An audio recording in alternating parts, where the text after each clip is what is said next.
Gracias, señor presidente. Buenos días a todos y todas. Es un honor para mí representar en este debate y desde esta tribuna a mi grupo parlamentario. Muchas gracias, señora defensora del pueblo, por su comparecencia hoy ante esta Cámara. Es su obligación, pero actualmente no todas las instituciones cumplen sus obligaciones ante la Asamblea que representa la soberanía popular. Así que muchas gracias.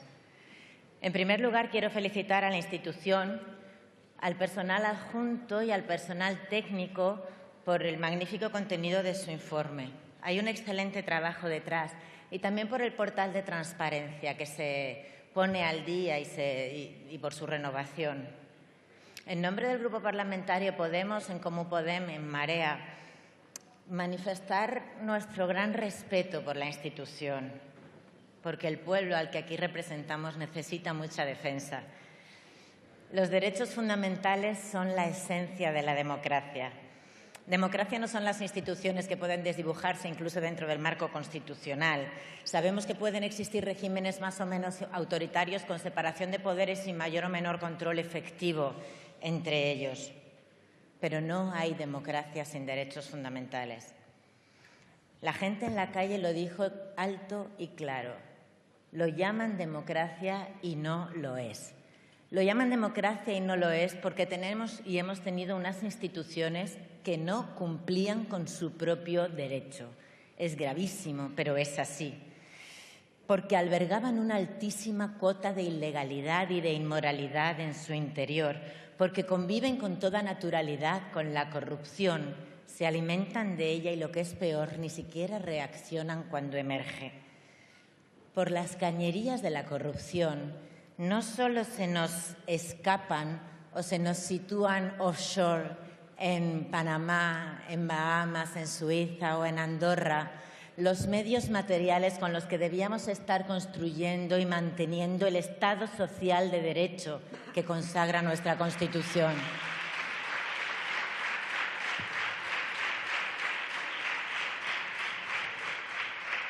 Es que por esas cloacas también se nos corrompen los derechos fundamentales. Cuando un partido político pasa de ser un cauce natural de participación democrática a constituirse en un difusor de las ilegalidades del sistema, nuestra obligación es recuperar y potenciar las instituciones de control, rehabilitar políticamente las instituciones para que sean funcionales a la democracia. Y entre estas instituciones incluimos la del Defensor del Pueblo. Por eso, por respeto, no nos queremos limitar a un acto protocolario. Por eso tenemos sugerencias y críticas nacidas del respeto y de la voluntad de empoderamiento y de rehabilitación de las instituciones. Antes de entrar en las tres materias que vamos a tratar más, el asilo, la infancia y la violencia machista, hay una materia novedosa de gran interés por ser nuevo su marco legal que queremos que la gente conozca o al menos que sepa que nos importa. Y es lo que cuentan de los registros civiles tras la encomienda de gestión realizada a los registradores de la propiedad en materia de nacionalidad. Todos sabemos y todas que cuando se disminuye el presupuesto en turno de oficio se afecta al derecho de defensa. Igual cuando se habla de retrasos y se asume los retrasos en la Administración de Justicia por falta de medios. Cuando se permite que el Gobierno no atienda a las víctimas de la querella argentina, de la memoria histórica, se atenta contra la dignidad del pueblo, pues también se pierden derechos. Cuando hablamos de registro civil y nos cuentan que tras varias decisiones erráticas hay una escena surrealista de cientos de cajas abandonadas y sin numerar en los bajos del Ministerio de Justicia, esperando a ser digitalizadas primero por unos grandes almacenes y después por los registradores de la propiedad. Ahora se nos dice en el informe que hay cientos de miles de expedientes de nacionalidad pendientes. Detrás de los expedientes hay gente.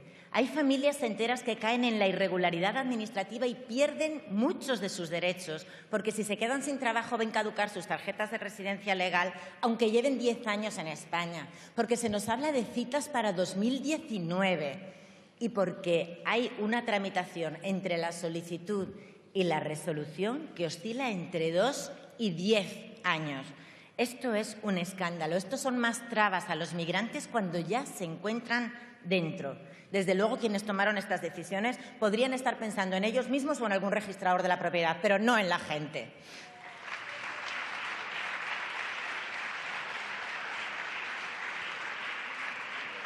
En el área de inmigración, la verdad es que la institución realiza un gran trabajo. Proporcionalmente, las visitas a los CIES y a los CETIS y a otros centros son más que las visitas, entendemos, a los centros penitenciarios.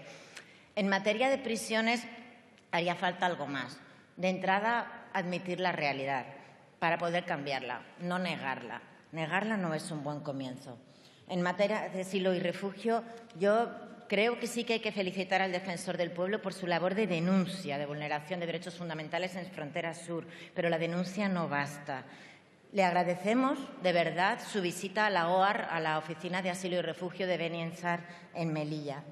Gracias, pero se te cae el alma a los pies, como madre y como ser humano, al ver que se nos describe cómo los niños tienen insuficiente manutención en una administración española, insuficiente manutención solo paliada en parte por el voluntarismo del personal de la policía y de la Guardia Civil, que pese a sus condiciones laborales y sus quejas razonables, están paliando esta situación. Pero se nos habla de niños que o están solos o están oyendo y, por tanto, reviviendo el horror del relato de sus progenitores que solicitan refugio. Es inhumano que esto esté pasando en una oficina española. Compartimos su diagnóstico de falta de previsión de la Administración para afrontar esta realidad, pero no podemos compartir su decisión de no interponer recurso de inconstitucionalidad contra la Ley 4/2015 que llamaron de Seguridad Ciudadana y su consiguiente reforma de la disposición adicional 10ª de la Ley de Extranjería de la 4/2000 en lo que se ha dado en llamar devoluciones en caliente, limitándose a recomendaciones que han sido rechazadas por el Ministerio del Interior y por la Secretaría General de Inmigraciones. El control de flujos migratorios, señoras, señores, nunca puede conllevar renunciar a los derechos humanos ni a nuestras obligaciones internacionales, ni en frontera, ni en los CIES, ni en los vuelos de deportación, ni directa ni indirectamente a través de terceros países que no son seguros para los derechos humanos, como Marruecos y Turquía. El maltrato a las personas refugiadas en frontera, su deportación colectiva, son imágenes que nos retrotraen a lo peor de nuestra historia, que no solo golpean, no se crean de forma brutal las vidas de las personas refugiadas, golpean nuestra dignidad como Europa, como España y como demócratas.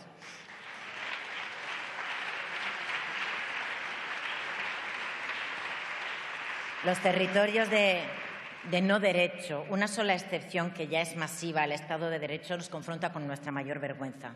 Sentimos vergüenza de la Unión Europea. Los derechos humanos deben defenderse precisamente allí donde son más vulnerables y donde son negados.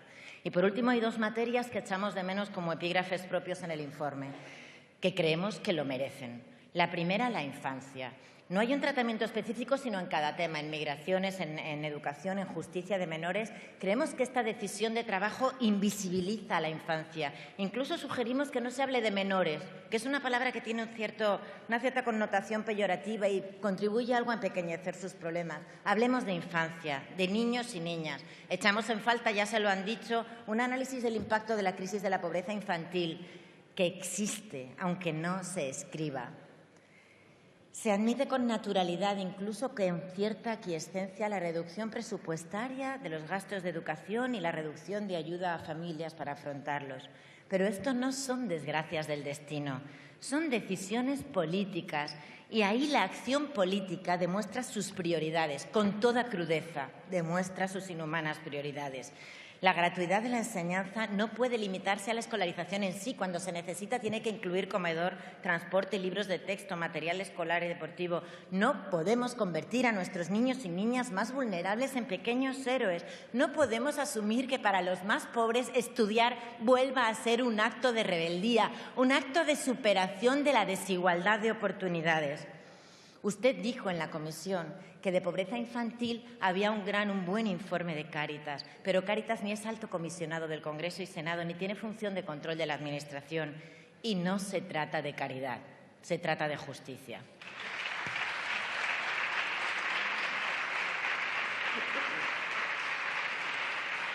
Y por último, Por último, pero también como la mayor carencia que detectamos en su informe, queremos destacar el tratamiento parcial y limitado de la violencia de género. Este país, señorías, tiene un grave problema estructural de violencias machistas. No podemos compartir las alabanzas de otros grupos a su informe cuando ni siquiera merece un epígrafe específico. Su tratamiento dentro de la Administración de Justicia nos permite examinar denuncias, protocolos de valoración de riesgo que conocemos bien, órdenes de protección, sentencias de las víctimas de malos tratos, pero el problema no es de justicia solo. El problema es integral y su examen también debería serlo. No hablemos solo de mujeres muertas. Son muchas más las que están vivas, si es que se puede llamar vida, sometidas al terror de sus propios hogares, tanto mujeres como niñas, devastadas no solo por malos tratos físicos y psíquicos, también por todos los delitos sexuales y de otra índole incluidos en el Convenio de Estambul que España ha firmado. Nuestra crítica es firme pero constructiva, porque entre todos y todas debemos construir una sociedad libre de violencias machistas.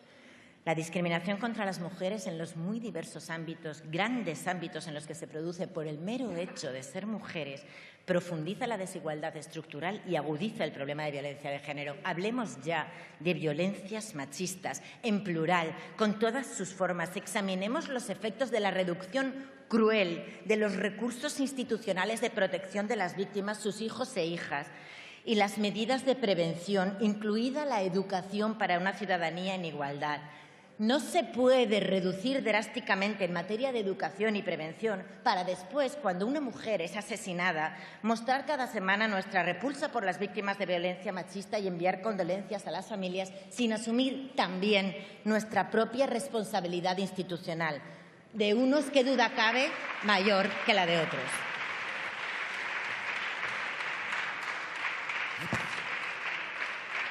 Ya dijo el Tribunal Constitucional en una sentencia, que no recuerdo muy bien, algo así como que quien golpea, te golpea más fuerte, te hace más daño si cuenta con el apoyo del grupo hegemónico, con el apoyo de la sociedad. Las mujeres están denunciando menos. Los jóvenes asumen naturalmente comportamientos de violencia sobre la mujer que son inaceptables. Miles de niños y niñas conviven diariamente con el maltrato en sus casas. Porque esta lacra no solo es grande, como dice todo el mundo, es profunda, como profundas son las raíces del machismo en nuestra sociedad. Porque nos queremos vivas. Hay que ser conscientes de que, en parte, esas vidas están en nuestras manos. Muchas gracias. Gracias, señora Rosell. Por el Grupo Parlamentario Social de derecho que consagra nuestra Constitución.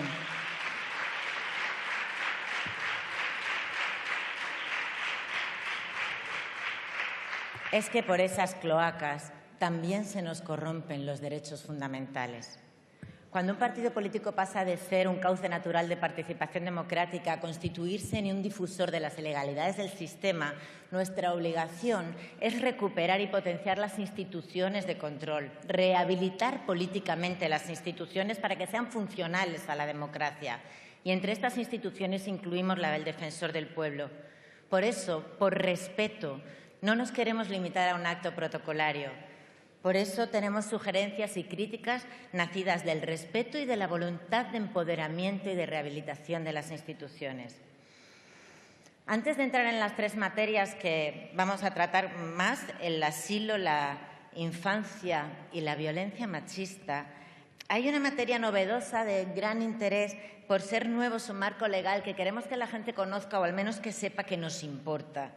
Y es lo que cuentan de los registros civiles tras la encomienda de gestión realizada a los registradores de la propiedad en materia de la nacionalidad.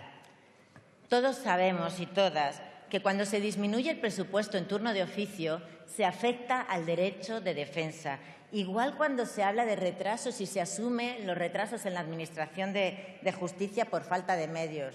Cuando se permite que el Gobierno no atienda a las víctimas de la querella argentina, de la memoria histórica, se atenta contra la dignidad del pueblo, pues también se pierden derechos.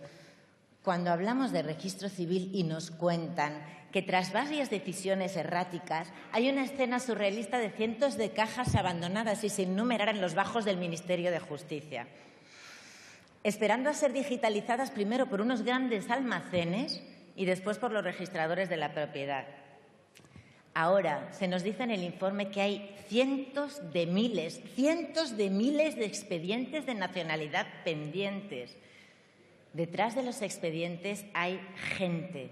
Hay familias enteras que caen en la irregularidad administrativa y pierden muchos de sus derechos, porque si se quedan sin trabajo ven caducar sus tarjetas de residencia legal, aunque lleven 10 años en España, porque se nos habla de citas para 2019 y porque hay una tramitación entre la solicitud y la resolución que oscila entre 2 y 10 años.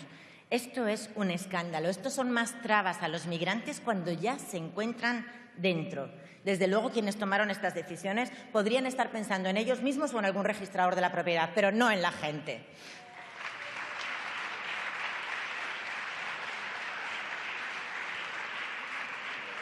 En el área de inmigración, la verdad es que la institución realiza un gran trabajo. Proporcionalmente, las visitas a los CIES y a los CETIS y a otros centros son más que las visitas, entendemos, a los centros penitenciarios. En materia de prisiones, haría falta algo más. De entrada, admitir la realidad para poder cambiarla, no negarla. Negarla no es un buen comienzo. En materia de asilo y refugio, yo creo que sí que hay que felicitar al Defensor del Pueblo por su labor de denuncia de vulneración de derechos fundamentales en frontera sur, pero la denuncia no basta. Le agradecemos, de verdad, su visita a la OAR, a la Oficina de Asilo y Refugio de Beni Ensar, en Melilla.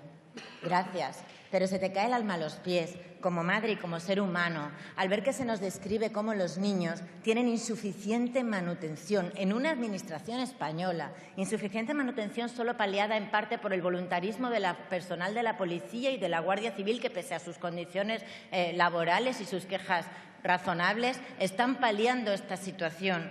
Pero se nos habla de niños que o están solos o están oyendo y, por tanto, reviviendo el horror del relato de sus progenitores que solicitan refugio. Es inhumano que esto esté pasando en una oficina española. Compartimos su diagnóstico de falta de previsión de la Administración para afrontar esta realidad, pero no podemos compartir su decisión de no interponer recurso de inconstitucionalidad contra la Ley 4/2015 que llamaron de seguridad ciudadana y su consiguiente reforma de la disposición adicional 10ª de la Ley de Extranjería de la 4/2000 en lo que se ha dado en llamar devoluciones en caliente, limitándose a recomendaciones que han sido rechazadas por el Ministerio del Interior y por la Secretaría General de Inmigraciones. El control de flujos migratorios, señoras, señores, nunca puede conllevar renunciar a los derechos humanos ni a nuestras obligaciones internacionales, ni en frontera, ni en los CIES, ni en los vuelos de deportación, ni directa ni indirectamente a través de terceros países que no son seguros para los derechos humanos, como Marruecos y Turquía. El maltrato a las personas refugiadas en frontera, su deportación colectiva, son imágenes que nos retrotraen a lo peor de nuestra historia, que no solo golpean, no se crean de forma brutal las vidas de las personas refugiadas, golpean nuestra dignidad como Europa, como España y como demócratas.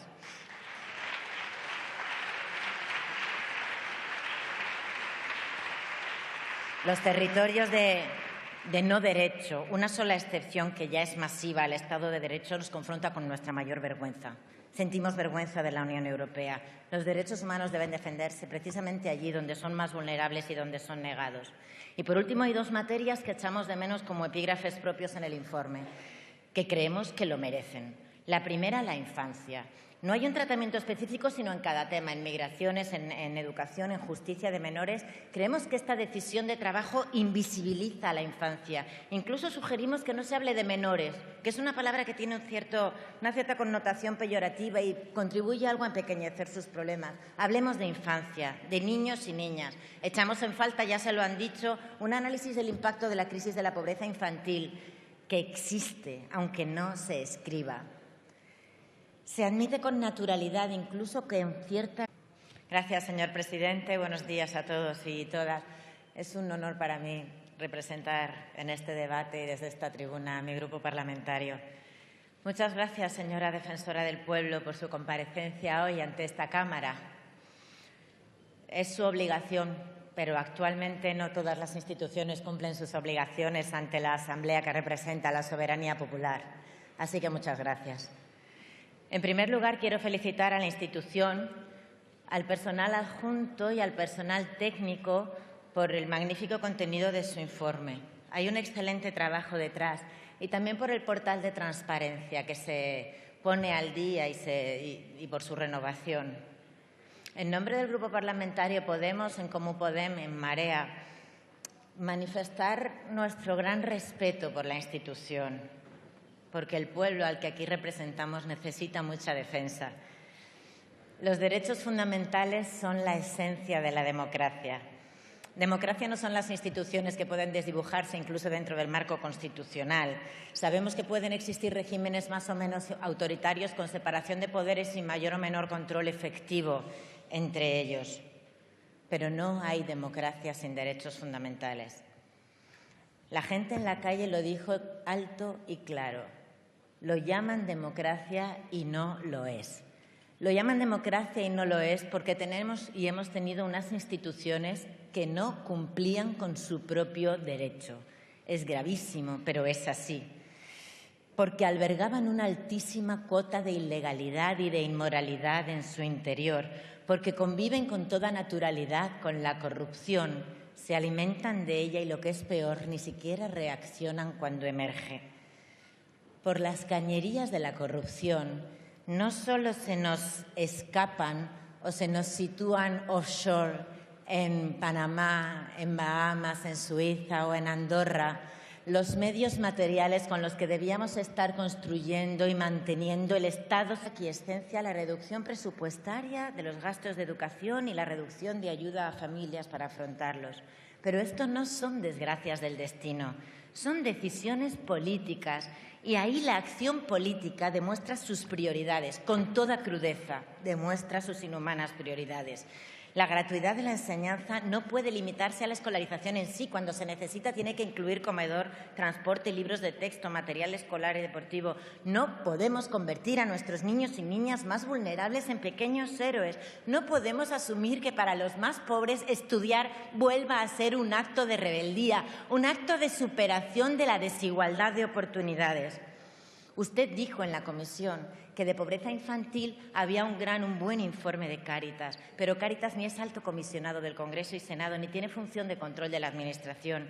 Y no se trata de caridad, se trata de justicia.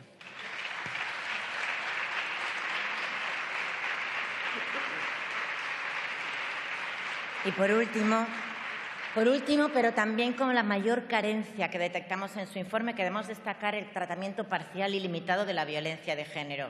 Este país, señorías, tiene un grave problema estructural de violencias machistas. No podemos compartir las alabanzas de otros grupos a su informe cuando ni siquiera merece un epígrafe específico. Su tratamiento dentro de la Administración de Justicia nos permite examinar denuncias, protocolos de valoración de riesgo que conocemos bien, órdenes de protección, sentencias de las víctimas de malos tratos, pero el problema no es de justicia solo. El problema es integral y su examen también debería serlo. No hablemos solo de mujeres muertas. Son muchas más las que están vivas, si es que se puede llamar vida, sometidas al terror de sus propios hogares, tanto mujeres como niñas, devastadas no solo por malos tratos físicos y psíquicos, también por todos los delitos sexuales y de otra índole incluidos en el Convenio de Estambul que España ha firmado. Nuestra crítica es firme pero constructiva, porque entre todos y todas debemos construir una sociedad libre